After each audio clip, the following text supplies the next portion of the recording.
Hi అండి, welcome back to our channel. నేను మీ కామాక్షి.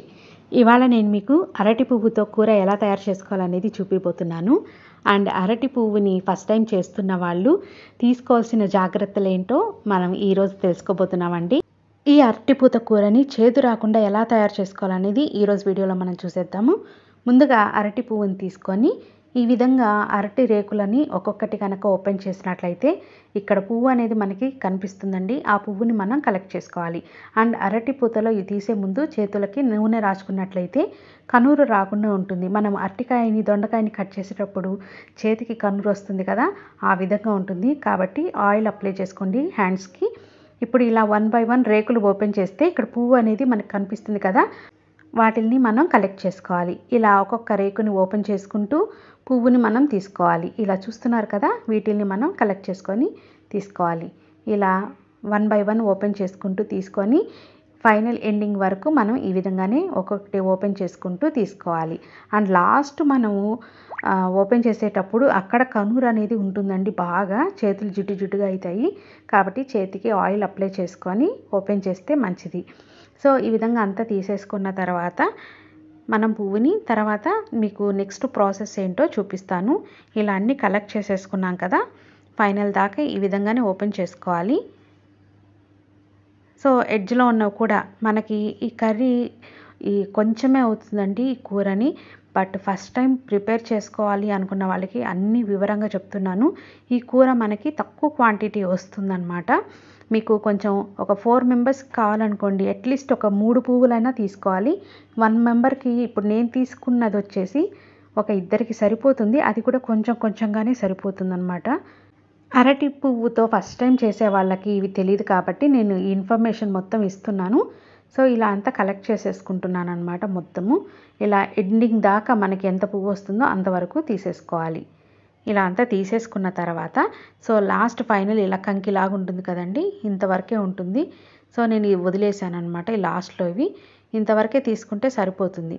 ఇలా తీసుకున్న తర్వాత ఇప్పుడు అసలు ప్రాసెస్ అనేది చూద్దాం.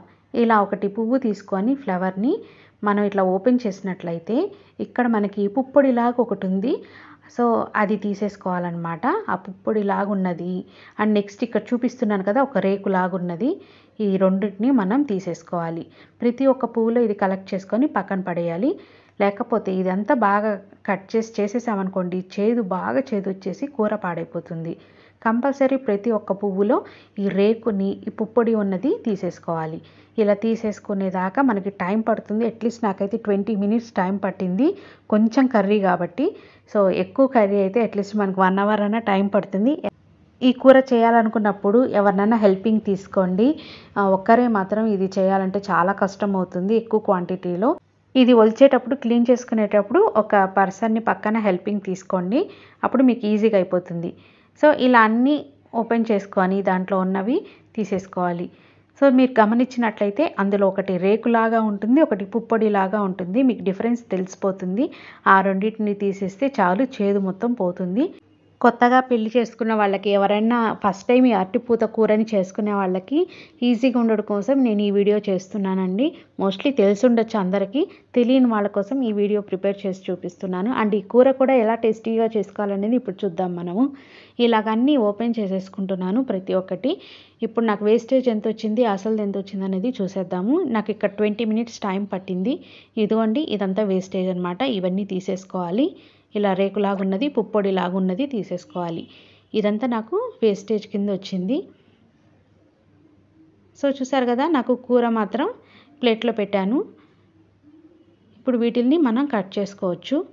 ఇలాగా కనూరు రాకుండా పసుపు ఉప్పు నీళ్ళల్లో వేసుకున్నాను. మనం అరటికాయలని ఏ విధంగా అయితే వేసుకుంటామో ఆ విధంగా. అప్పటికి కూడా చూడండి, నా హ్యాండ్స్ అబ్జర్వ్ చేస్తున్నట్లయితే బాగా కనూరు లాగా వచ్చింది. సో అది ఒలిచేటప్పుడే మనకి అట్లా అవుతుందన్నమాట. చేతికి ఆయిల్ పూసుకున్నా కూడా కొంచెం లైట్గా వస్తుంది. ఇంకా అసలు పూసుకోకుండా చేస్తే మాత్రం ఎక్కువగా అవుతుంది. సో ఈ విధంగా అంతా వేసుకొని ఇప్పుడు వీటిల్ని మనం కట్ చేసుకుందాము. ఇప్పుడు వీటిల్ని అన్నిటినీ 1 బై 1 కట్ చేసుకుందాం. ఒక్కొక్కటి చేసుకోవాలంటే ఎక్కువ టైం తీసుకుంటుంది కాబట్టి ఇలా అన్నీ ఒక్కసారిగా పెట్టేసుకొని సన్నగా కట్ చేసుకోవాలి. ఇలా అన్నీ కట్ చేసేసుకొని దీన్ని పసుపు నీళ్ళల్లో వేసుకోవాలి. సో చూసారు కదా, ఈ విధంగా అంతా బాగా కట్ చేసేసుకొని ఇప్పుడు దీన్ని కూడా పసుపు నీళ్ళలో వేసుకోవాలి.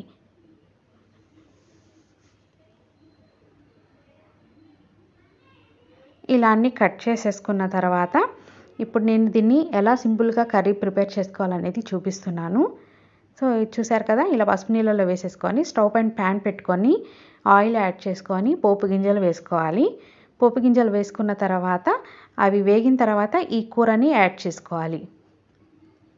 ఇలా యాడ్ చేసుకొని వాటర్ మొత్తం ఇంకిపోయేలాగా మనం ఉంచుకోవాలి. ఇందులోకి సాల్ట్ని కొంచెం పసుపుని కూడా యాడ్ చేసుకోవాలి. ఈ ప్యాన్ మొత్తం వాటర్ని అబ్జర్వ్ చేసేదాకా ఉంచుకోవాలన్నమాట. జస్ట్ ఈ కూర మాత్రం తొందరగా అయిపోతుందండి. మనం క్లీనింగ్కే టైం పడుతుంది, కానీ ఈ కూర చేయడము జస్ట్ చాలా సింపుల్. 2 మినిట్స్లో ఈ కూర అనేది రెడీ అయిపోతుంది. ఈ వాటర్ మొత్తం ప్యాన్ అబ్జర్వ్ చేసేసుకున్న తర్వాత ఇందులో మీకు సింపుల్గా ఇంగ్రీడియంట్ చెప్తున్నాను. ఏమి యాడ్ చేసుకోవాలంటే ధనియాల పొడిని యాడ్ చేసుకోవాలి. ధనియాలు, ఎండుమిర్చి, మినపప్పు, పచ్చిశనగపప్పుని వేయించుకొని పౌడర్ లాగా చేసుకోవాలి. ఇప్పుడు ఆ పౌడర్ని ఇందులోకి వేస్తున్నాను 1 స్పూన్. ఇలా వేసుకున్న తర్వాత ఇందులోకి ఎండు కొబ్బరి పొడిని వేసుకుంటున్నాను.